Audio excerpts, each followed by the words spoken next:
Hey guys, welcome back to another video.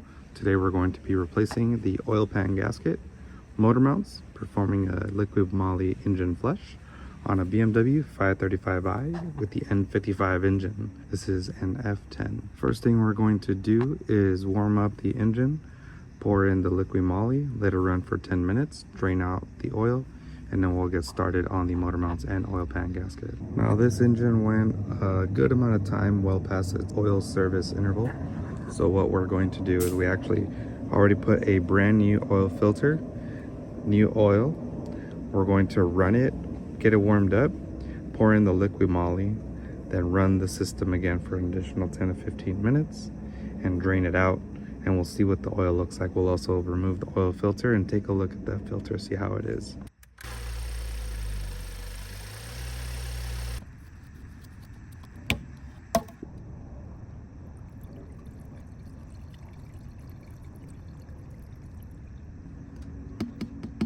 Alright, now let's run this for, it says 10 to 15 minutes, but because this car went over its oil service interval by a lot, we'll do the full 15.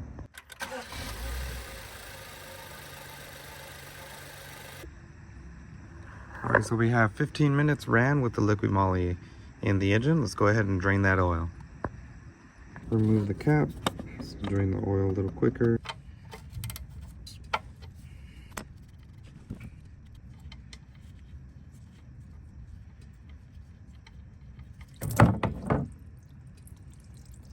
Now as we let the oil continue to drain out, let's take a look at this filter.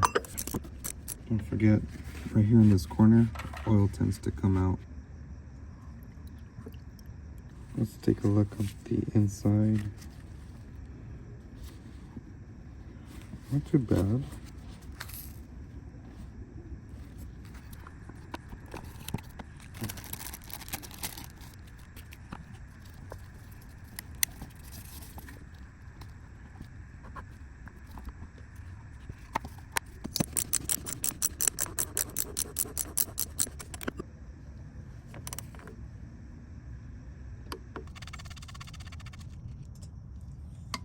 We're going to now be removing the brace here. We're also going to be removing all the trims up on the side so we can get an engine hoist going to support the engine up once we lower the subframe.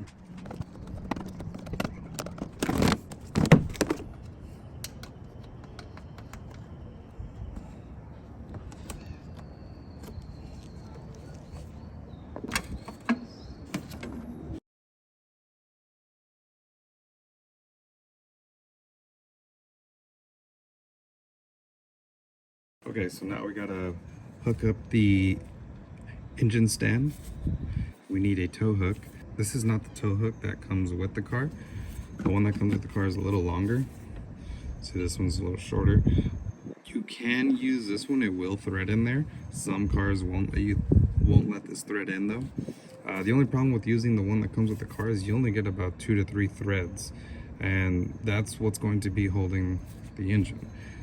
And then this won't allow it to go all the way down into the thread holes. So you can get the special tool one. The main difference is that this right here is not on this one.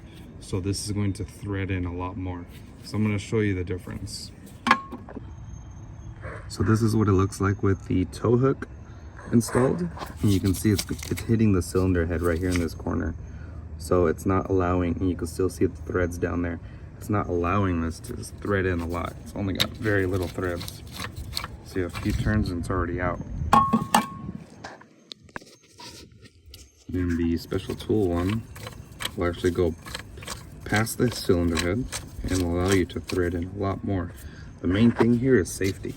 So you want this to thread in as much as you can because you want as many threads holding up the engine. The other thing is for the engine stands, the one I'm going to be using, the farther this goes down, the easier it is for this engine stand to work. So the taller the tow hook, which is how this one is, it sits about right here, it doesn't work very well. So you want something that goes down a little further. Alright, so I have the engine stand now installed. Once you put it on and you give this some tension to raise the engine a little bit, give this a good shake, You really don't want this moving at all.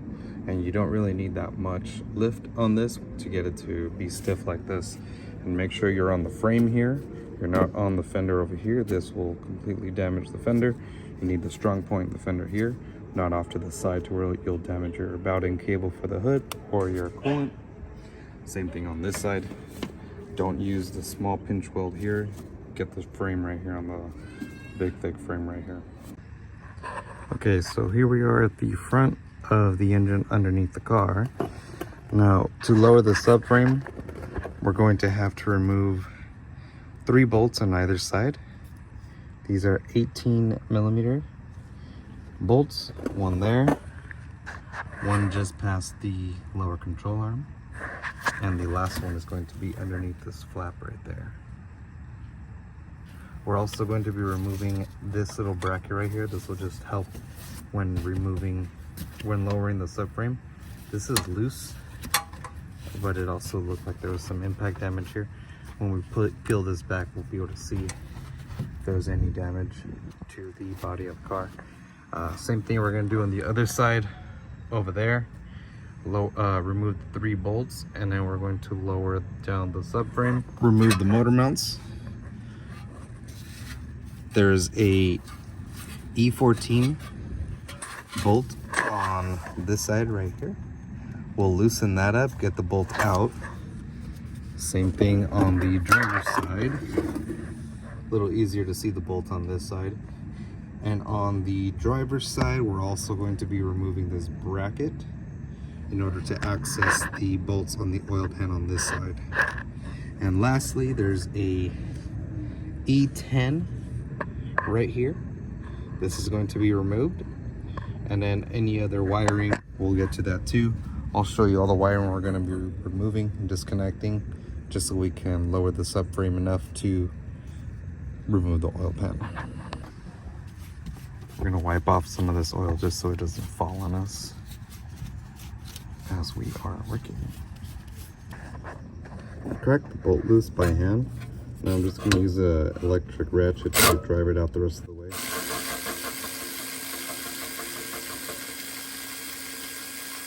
And the E14 swivel is what makes that possible. We're going to do the same thing on the other side.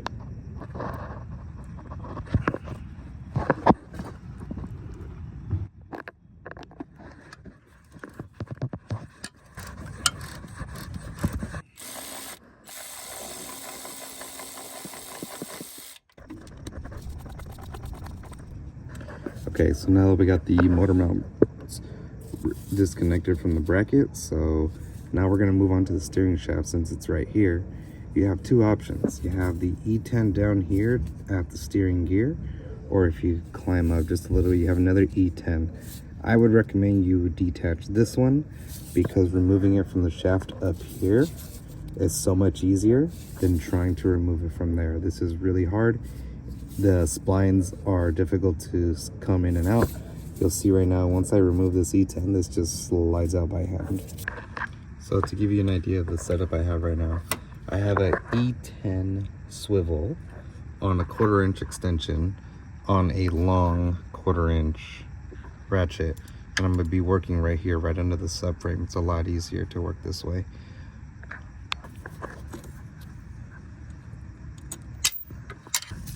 So here's the bolt, and you see that blue stuff right there? This is a one-time use bolt. It's I forgot the word, that micro encapsulated. This is a micro encapsulated bolt, which just means there's some Loctite on it, and it's that green stuff right there. So you can't reuse this, you have to get a new bolt. And you can just grab the shaft and slide it up. See, it's real easy, you can do it by hand. Again, I'd recommend, and it's keyed right here. So it's very, very hard for you to put it in the wrong spot. Once you go back on, see, like, real easy. Back on,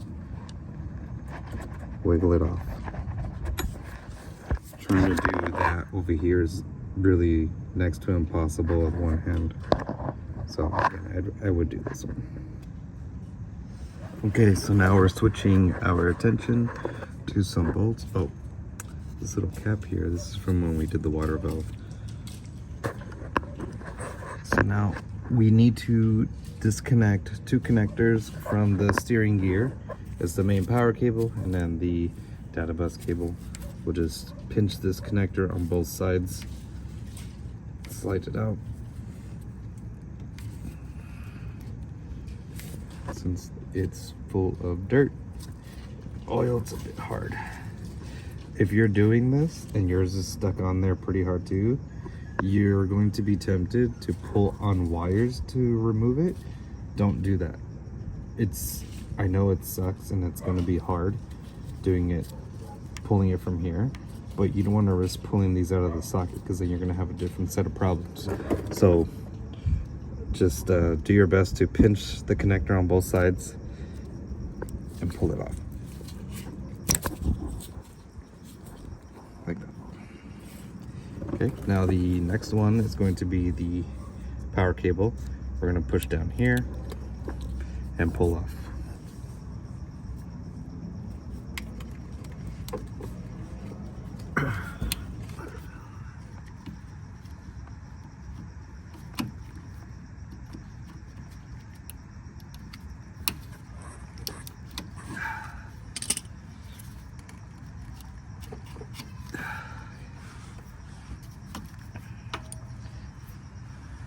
Now you're gonna have two T30 screws in between the harness, one right here and one right here. And here's what those screws look like. Now, from the driver's side, you'll see the harness right here. We're just going to move this on over to the side and just let it hang out. I just wrapped it around right here. We just want space so that the subframe can come down. All right, so that part of the car where I told you the had a bit of an impact damage, it's not bad. Nothing to be worried about. The bracket that was loose, I just went ahead and removed it. It was right here. It's one 8mm screw. And this had a few 8mm screws just fastened on the panel here. And now we have pretty good space on that subframe to be able to lower it down. On the passenger side, there's no wiring over here. Nothing's gonna be hanging down. So now we just need to double check on the driver's side. All right, so here we are on the driver's side. This negative battery cable, you don't need to worry about that. This is the power cable for the power steering, electric steering, not attached to the subframe over here. Looking good. The only other thing I was kind of concerned about is sometimes there's a connector right here on some models. You would just need to remove that. So we're going to remove this on this side of the car too and check to see if we need to remove that bracket. All right, so pretty much same situation. No impact damage over here. Wiring looks good. We don't need to remove this. We could actually just leave it there because when we lower it, it's not in the way of anything. Okay, so now we can get started on removing the bolts for the subframe. We're gonna start at the front. You're gonna have two 13mm. You only need to remove the one on the top side right here, not the bottom side, because that is the only one that is connected to the subframe. The bottom one here you could just leave alone. So we'll go ahead and remove this from both sides. These are one of the few bolts that do not need to be replaced and they can be reused safely.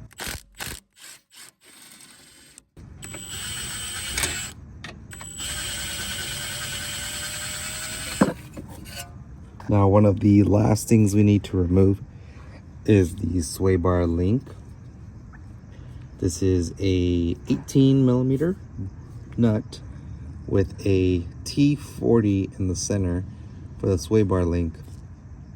So you need to hold the T40 in the center with counter support as you loosen the nut. Otherwise, this will just continue to spin. even though you need the counter support to loosen the nut correctly, I always loosen the nut without any counter support first. Once that center starts spinning, like right there, I'll stop and then I'll do the counter support. Otherwise, doing it the other way, it just makes it a little harder. Now you want to set your ratchet to the on, or to as if you were to be tightening something, and then you're going to loosen with the ratchet.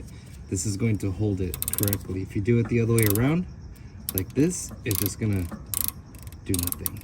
So make sure it's on the on, so you can hold the counter support as you remove it with the ratchet.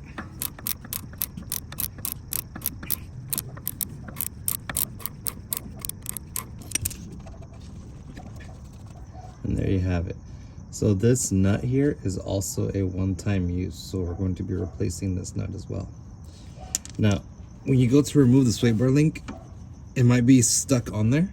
It's not really stuck. What you could really do is just you pull down on the sway bar and it'll release real easy. We're gonna do the same thing on the other side. All right, so we have the center of the subframe supported, and now we're going to remove the subframe bolts, the 18 millimeters, one at a time, and we'll just go down the line. These bolts are one-time use, so we're getting new bolts for all the subframe. You can see the front bolt is smaller than the back two.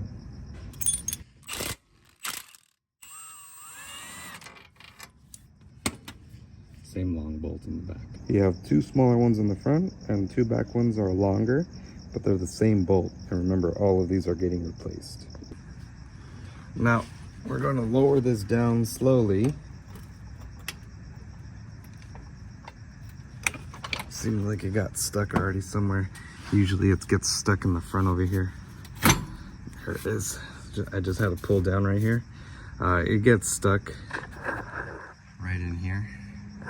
So just be mindful of that. We'll go down slowly again.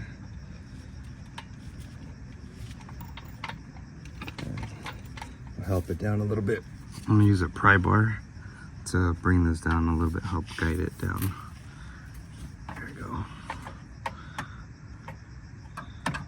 And just to show you what I'm doing, there's a small opening right here.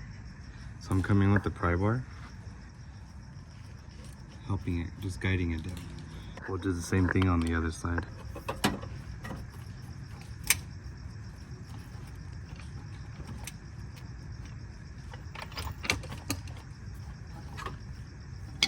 We're gonna remove the three 13 millimeters for the motor mount found underneath the subframe. You have two different lengths, so just make sure you remember which one goes where. And now we can remove the motor mount. We're gonna do this for both sides. Okay, so now with the subframe lowered, we can go ahead and reach in here and pull the motor mount out. You could probably do this with a collapsed mount, which is what these are, but trying to fit a new mount in here may not fit. You may need to lower the subframe more just to gain more access. So from here, with a swivel socket, we'll be able to reach the E12s underneath the bracket right here. We'll just use the swivel socket. We're going to be removing these two 13 millimeter nuts that attach to a cooler over here. This is so we can lower the oil pan. The mount on the passenger side, also easy to remove.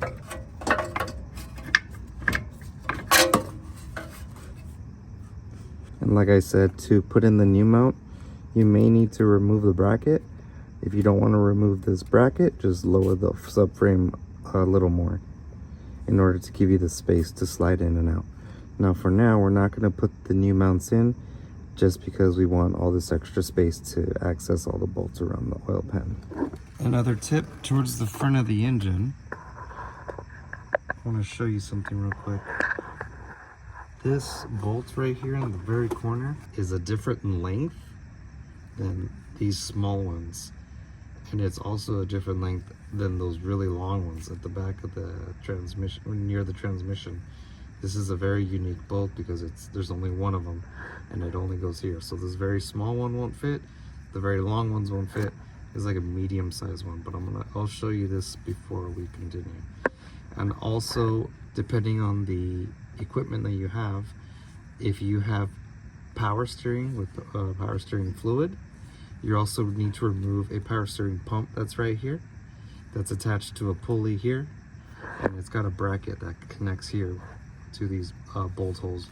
So this one here, a few over here, and then the one up here for the pulley. This one doesn't have it because it has electric steering.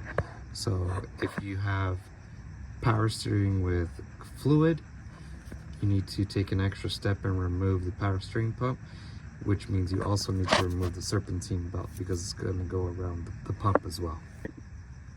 So now I'm going to remove the connector for the oil level sensor, keep this to the side, and we're also going to be removing the E10s up here. You're going to have 3 of them, one here,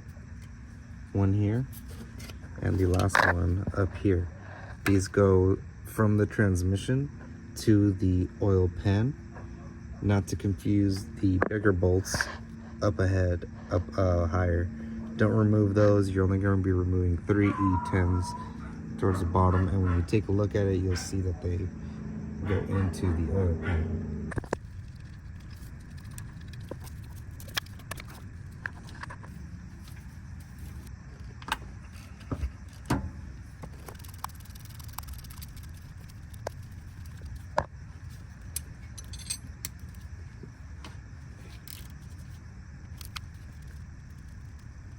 In order to get this last E10 right here in this corner, the transmission cooler lines are kind of in the way. What we can do is use an extension with the swivel E10, but we got to remove this bracket right here first.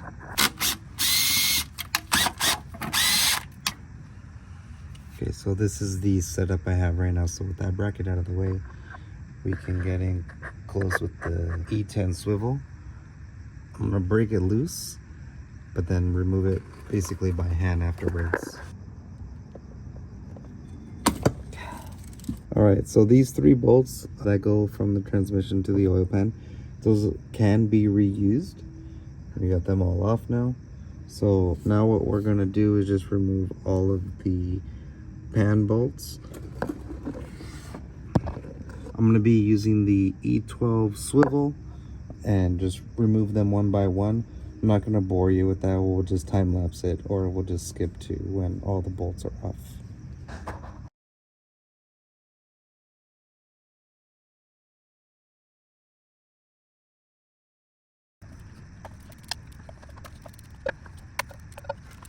Sometimes when you crack the bolt loose, it'll start dripping oil. So just watch out for that. Have something ready to catch the oil.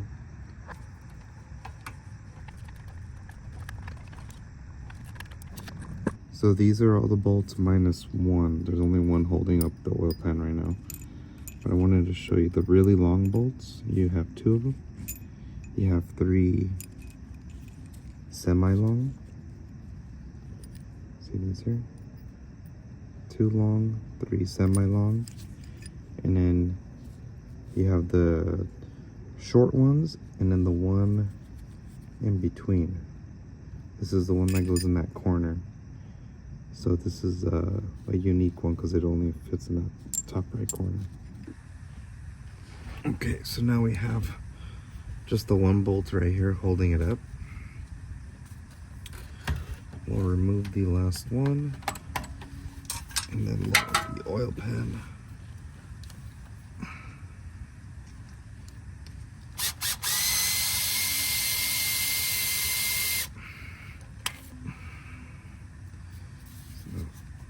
Just break it apart and just guide it down. Looks like I'm hitting the subframe over here. I removed the jack from here because the subframe is being held on with all the suspension control arms. So it's okay to just let it hang like this for a little bit. You can pull down on the subframe just to maneuver the oil pan a little bit.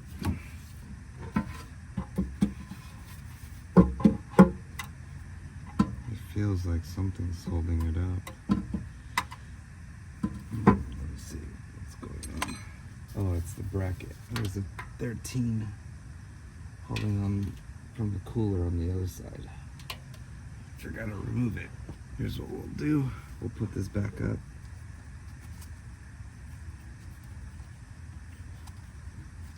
There's a 13. See the bracket right there? There's one 13 that's holding onto the oil pan. Gotta remove that. Okay, round 2. Let's try this again.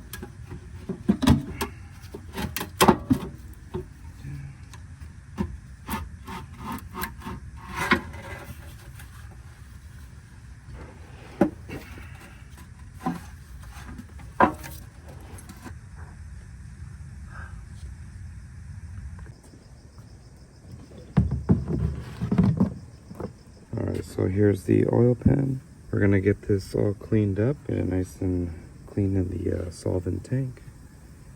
So we have it nice and cleaned up. I'm just gonna give you a quick view of what it looks like now, so you can see the before and after. So this is the passenger side. And then we have the driver's side over here. This side wasn't too bad. It was mainly on the passenger side. The back side was a little dirty. Got it cleaned up as much as I could. There was a lot of dirt and grime in between all these crevices. And then in the front, there was also a lot of dirt and grime, oil, sludge. Got most of it off, so it looks pretty good. Before we install this back in the car, we're going to want to replace the gasket under the oil level sensor. You got 3 10mm nuts.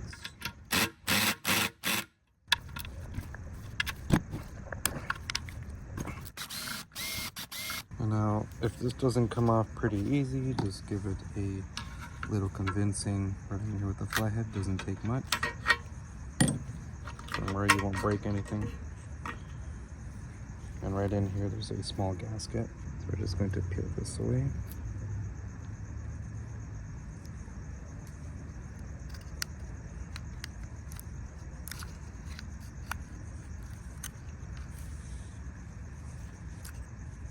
And slide the new one on in.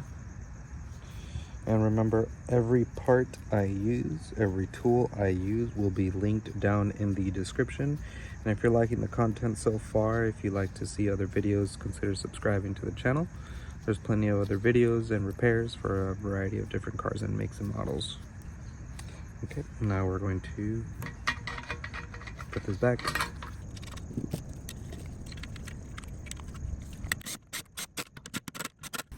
Here's the part number for the oil pan gasket.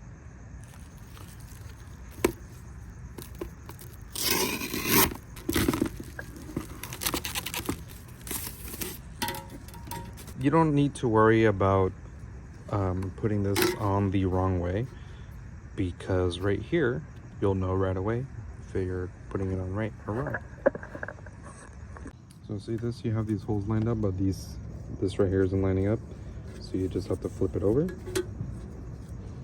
and it'll line up. So that's how you know if it's up on the correct side. Now, when we install this is going to be moving around and it's going to be really hard. This is kind of heavy to hold up with one hand as you're trying to put screws in. So a little trick is to put zip ties or a wire tie in between here. We'll go ahead and do that before we put it up. So 2 zip ties is good enough. You don't need more than 2. 1 is not good enough because then it can move like this. It'll pivot on wherever you put the zip tie. but if you put 2, it stays on pretty firm. Now, as far as placement of the zip tie, you want to put it where it's easier to access once it's installed or close to being installed. My favorite spots are this one right here, and this is just simply because they're really easy to get to cut them off. So I put one right there, and then one over here.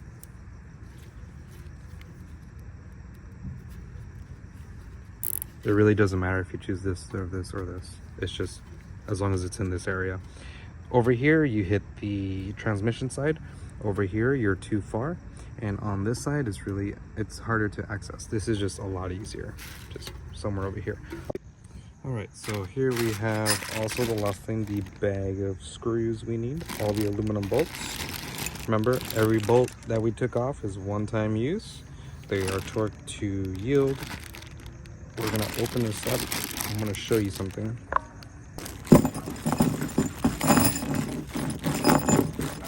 Okay, so I have everything separated here. You have in the kit a lot of these long ones, see here, and then you're gonna have 3 semi-shorter ones, but they're still long. The kit gives you a lot of extra tall ones, these really long ones. So you only need 2. You will have, looks like 3, 4. You'll have 5 long ones, long extra ones. So we're not using these. Remember, you have 2 really long ones, 3 semi-long ones, and you have 23 of the shorter ones. And remember that, so that equals 28. There's 29 bolts in total. That last one, remember I told you that one special one in that corner, this one right here, it won't come in the kit. You need to get this one separate. So when you get the kit, remember you have to buy this one separate if your oil pan's using this bolt. There's also one that is bigger than this, bigger than the little one, but smaller than this one. It's really confusing, I know. Don't get this one. This one won't work for you, but it is an option. So I'll put the correct part number. It's going to be on the screen for you right now as well.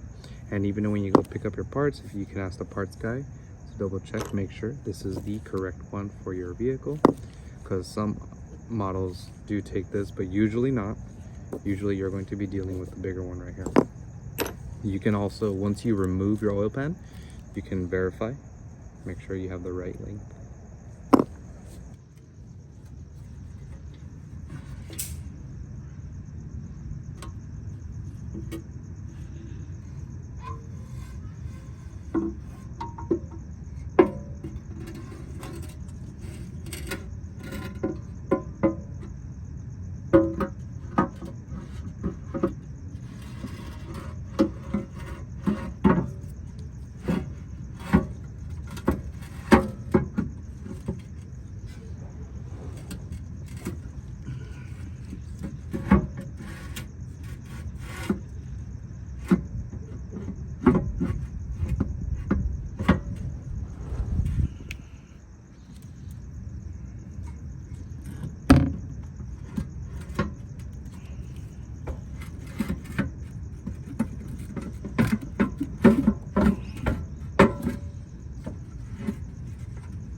Once I have the oil pan in position, I'm going to press it up against the engine block and line up one of the holes and start the bolt by hand, so it kind of holds itself up in place.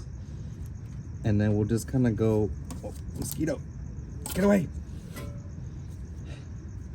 And then we'll just kind of go, once we get one bolt on, we'll go down the line and just start them all. Okay, so I have one bolt started right here. I don't want to let go just yet because it can put extra stress on this bolt that I don't want. So I'm gonna keep holding here, take another bolt and start it off way in the front of the,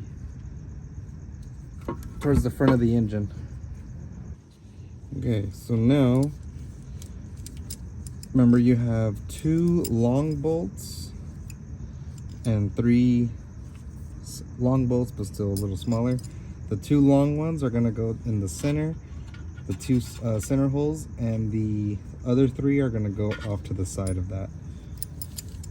So I'm going to start with the really long ones. I'm just going to push up on the oil pan.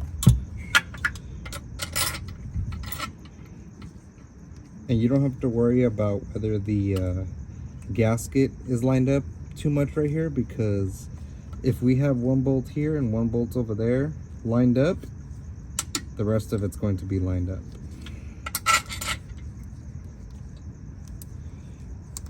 We're just starting these by hand. Just need one. We'll be going over all the torque specs as well, but for right now we're just trying to get all the bolts started. So I'm gonna go ahead and just fast forward through the video till we have all the bolts started. Okay, so now I have all the bolts screwed in. Now what you need to do is drive them down till they're bottom down like this, and then we're gonna torque them down. So these smaller bolts, they're going to have a torque spec of 8 Newton meters. Once you get 8 Newton meters, you got to do an angle torque of 90 degrees. And for the longer bolts up here, they're going to be 8 Newton meters with an angle torque of 180 degrees. And then don't forget the one bolt that's different is the one all in the front. That one's going to be 8 Newton meters with 90 degree angle torque. I'm not going to bore you with doing it, showing you on camera. So I'm just going to do this off camera, but we'll come back once all the bolts are torqued down.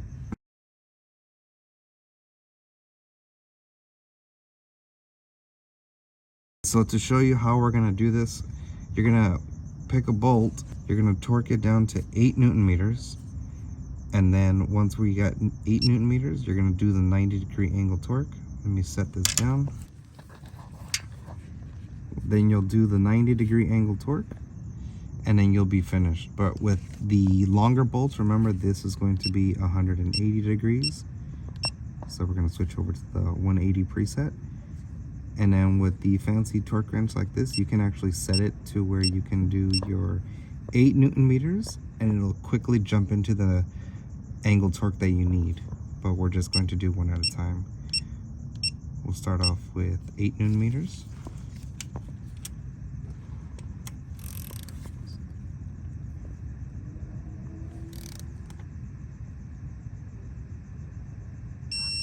So once you get 8 Newton meters, we're going to switch over to the 180 degree angle. And then from here, we'll torque it down until we reach 180 degrees.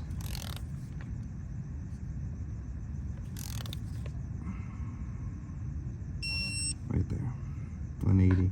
So you're going to do that torque sequence for all of the long ones here, and then the rest of the smaller ones you're going to do 8 Newton meters and 90 degrees. Now that we have all of the bolts torqued down for the oil pan, we're going to put in oil right now. I'm going to be using a funnel.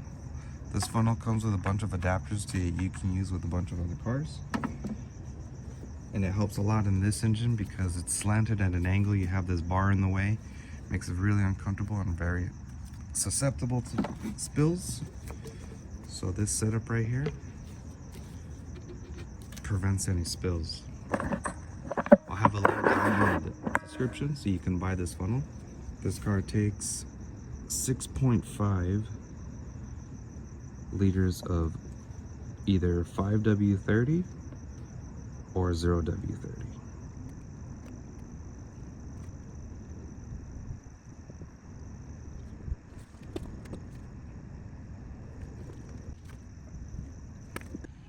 Next thing we're going to do is install the motor mounts. We have 2 brand new BMW OEM motor mounts here. We also have the hardware. Make sure you replace your hardware. Do not reuse the old bolts. These are one-time use. You have 2 long ones, 4 shorter ones, and of course the bolt that goes through the mount.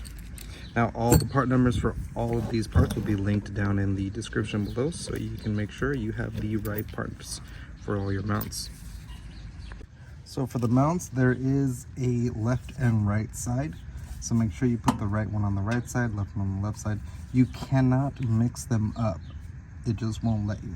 You need to make sure the rubber part right here, the part that sticks out only on one side, that goes on the inside of the bracket over here. You could even see that there's marks where the old one was making contact with the bracket.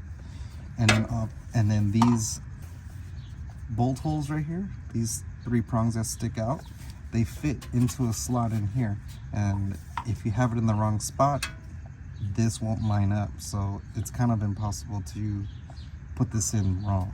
But just remember, there is a left and a right.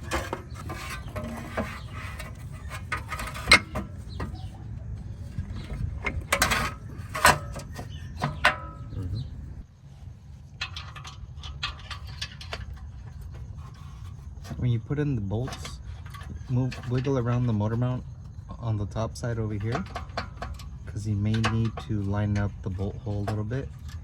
You can catch a few threads and then just stop there. Remember, each side is going to have that really long bolt and then 2 other regular bolts. The regular size ones. Start them by hand.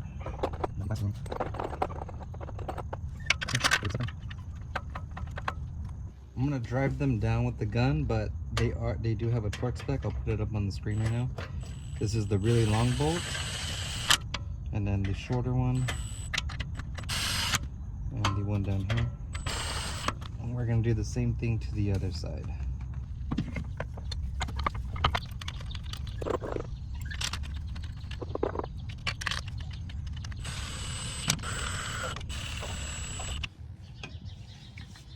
(19 Nm) for the bolts.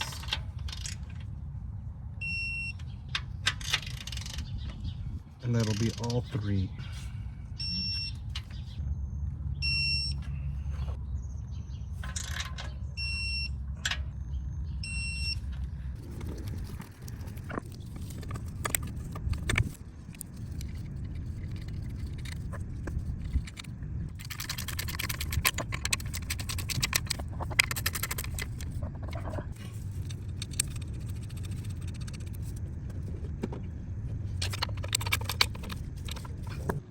Alright, so now it's time to raise the subframe.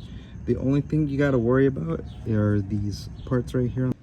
This is the front left of the subframe on the driver's side, and this is the thrust arm. So this right here, you just need to play with it as you're raising it up so it goes right in here. And if you see, you can move this around as you're lifting it up to kind of fit this however you need. You're also going to have to keep in mind that on this same area, just up top, this right here has a slot in the frame of the car. So they're like alignment dowels. You really can't misalign the subframe, because this right here needs to go inside that hole. So as you're raising it, you just need to make sure this is in front of here, because it can go this way and start bending this, and you'll crack all this if you keep going and you don't realize it. So just make sure this is behind here, and as you're getting closer to the top, make sure the dowel is going to go in there. The rest of the subframe over here will line up. There's no dowel on that side and no dowel over there, so you just need to really focus over here. Once you have this area lined up, the rest is going to fall in place.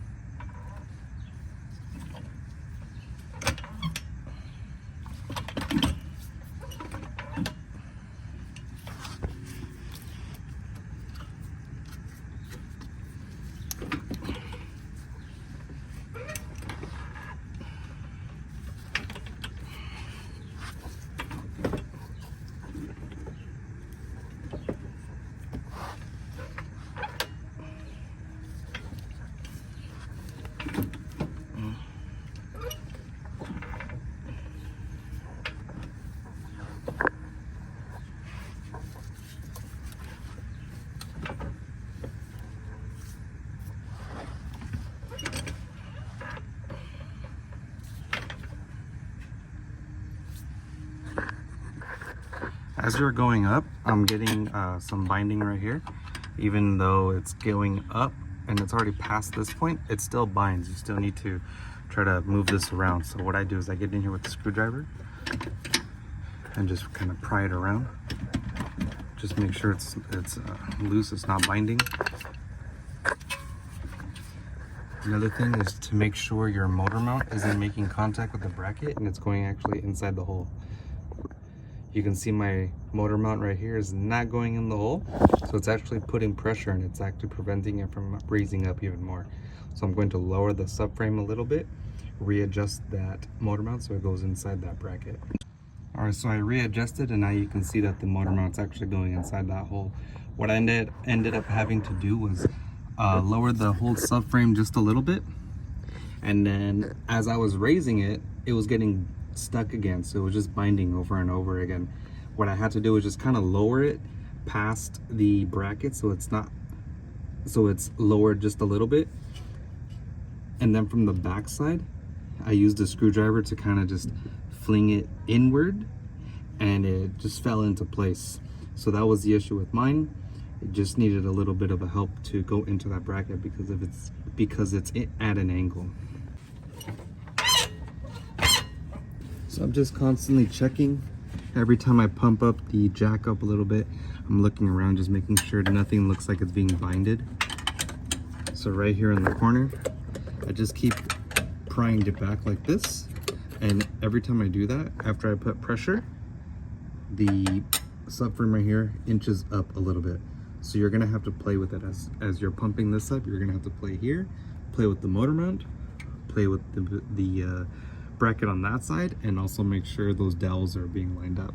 So it's kind of like a pump and recheck everything, pump, recheck everything, and make sure wherever you're binding, wherever the motor mount's not going in, adjust the subframe because it is movable. You can move the subframe if mine's not moving anymore. I'm pretty far up, but if you're not all the way up, you can adjust and move the subframe however you need.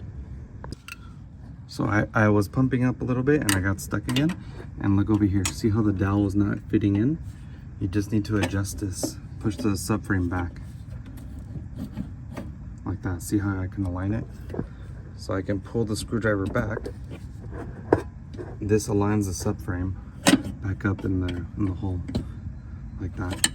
So I'm by myself, but I can still do it. Just see how I got it to fit into that hole again. So I'm gonna pump it up again and see what it looks like. Now here we're on the other side. You see how it's not lining up anymore? Again, same thing. I'm just gonna grab from here, push back, try to realign it. There we go. So I got it to go into the hole. So now we're gonna keep pumping up and see how it looks. So I just gave it a few extra pumps and now the subframe is fully to the top. And now everything else is gonna line up back there. See that over here? And I made sure the motor mounts were still going inside the brackets. So this whole thing is it's just a game. So as you're just pumping up, you recheck the two dowels, you recheck your motor mounts, you recheck to make sure the brackets here and over here are actually going up. And it's basically 1 to 2 pumps, recheck, another 1 to 2 pumps, recheck. If you see that you're pumping up the jack and that subframe isn't moving, you're binding somewhere, so don't keep pumping. You gotta lower it back down a little bit, start over, and once you see that subframe stop moving, go look at all those points. One of those places is hitting and binding. And if you have a second person, 2 other people, it makes this process a lot easier because everyone can be looking as you're pumping and everyone can guide you as you're going up. Now that you have the subframe fully installed and all the way up to the top as far as it can go, we have the new bolts. Make sure you replace them, do not reuse the old ones. You have these 2, these are the shorter ones that go on the back of the subframe, and then these 4 that go in the front and the middle on both sides. And remember, these are a different part number. They're all gonna have the same torque of 100 Newton meters. I'm just gonna start with the bolts here on the front right, doesn't matter where you start. I'm just gonna drive it down with the electric ratchet. Need an extension.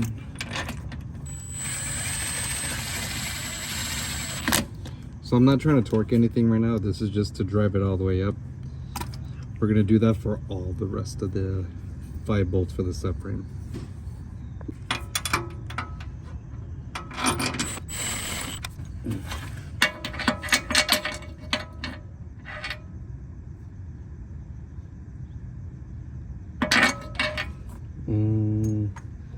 Oh, the short one goes up here.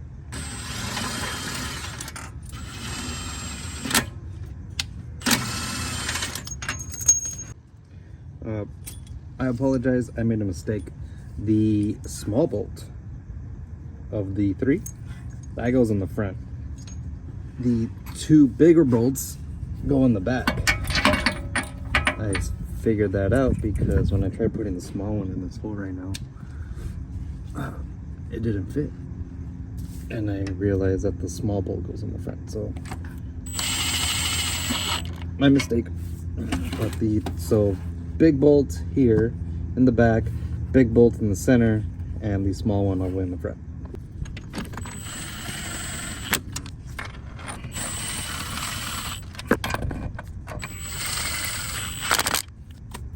To torque the bolts, we're going to be using a 1/2-inch torque wrench. Remember, all of the bolts require 100 Newton meters, regardless of what position they're in.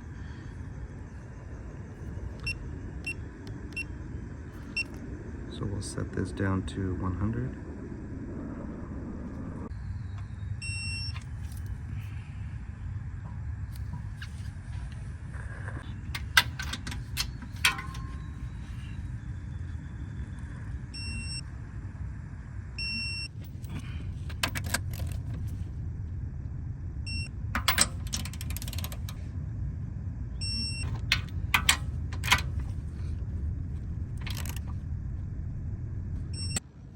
This 13 right here in the front, that's going to be kind of hard to go back in because it may not be aligned.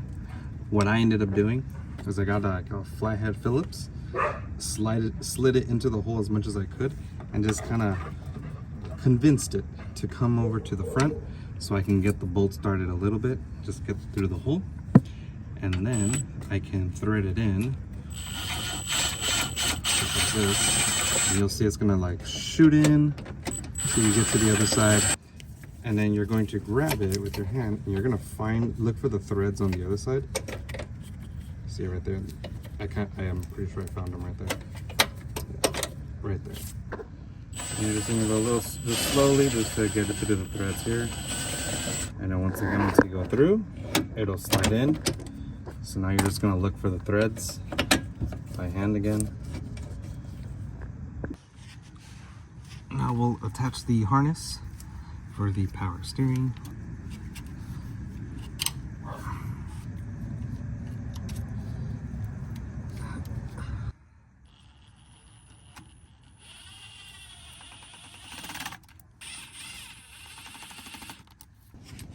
The nuts for the sway bar links also get replaced. So now that we're going in, you go righty-tighty on the nut and put counter support on the center by putting the ratchet in reverse.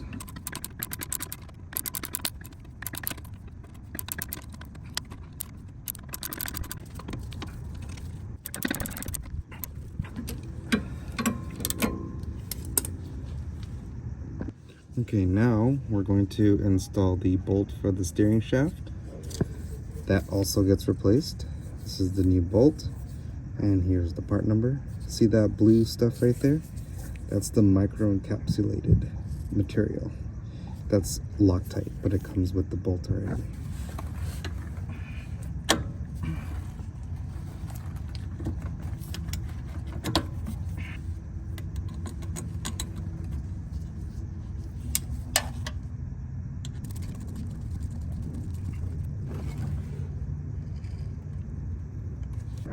I want to re-emphasize how important this bolt is and that you replace it. This bolt is attached to the steering gear. If you reuse this bolt, you risk it's snapping on you during use, which basically means you will not be able to steer. The bolt is a few dollars.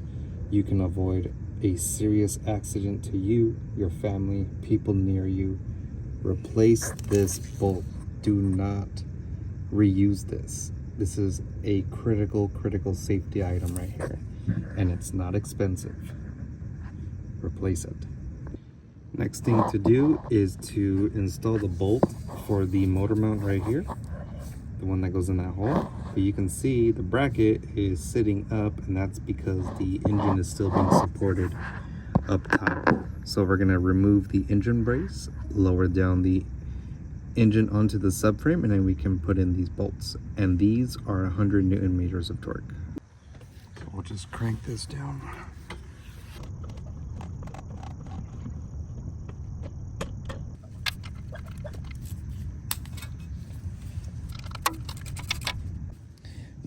Now I'll be honest here, I can't fit a torque wrench in here, and 100 Newton meters is pretty much just good and tight. So I just tighten it down till I can't go no more, and that's good enough right there. I've done that plenty of times and I've never had an issue. So that pretty much covers the whole process on how to replace the oil pan gasket, the motor mounts, and as well as, you know, performing a liquid moly engine flush. Just a couple of things I do want to touch on again is to make sure that you replace the bolts that are listed, especially that steering bolt, all the motor mounts, the engine mounts, the subframe bolts, the nuts, everything that we use. Just please replace all those bolts to get the job done right. Do a good job. And especially that steering bolt. All the torque specs we use, every tool and every part that we use is going to be linked down in the description. The only thing left to do is put all the panels back onto the car, side panels here. And of course, the last thing I want to show you is this tool that we have right here. This is a hood extender, a special tool from BMW.